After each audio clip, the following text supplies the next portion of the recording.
امریکا د طالبانو سره مذاکراتو لپاره شرط کیښود. دا چې طالبانو څه ځواب ورکړی جزئیات همدلته وګورئ او چینل سبسکرایب کړئ. د سپینې ماڼۍ ویاندوی کارن جین پیر خبریالانو ته وویل که طالبان غواړي له دوی سره ریښتینې خبرې وشي باید د ښځو درناوی وکړي.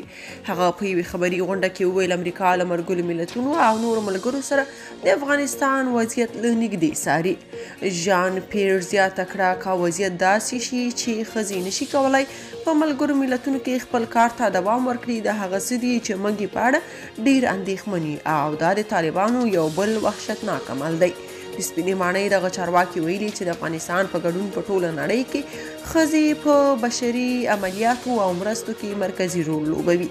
هغې وویل په افغانستان کې ښځې په ځانګړې توګه د ټولنې تر ټولو زیانمنونکو طبقو ته د رسېدو توان لري ځکه چې د زیانمنونکو کسانو لویه برخه افغاني میرمنې دي چې ډیری د کورنیو په سر کې دي او نارینه ورته لاسرسی نه لري. د سپینې ماڼۍ ویاندوی زیاته کړه چې افغان میرمنې باید په افغانستان کې په نړیوالو موسسو کې د کار کولو جوګه شي څو د دغه هیواد په میلیونونو خلکو لومړنۍ اړتیاو ته لاسرسی ومومي.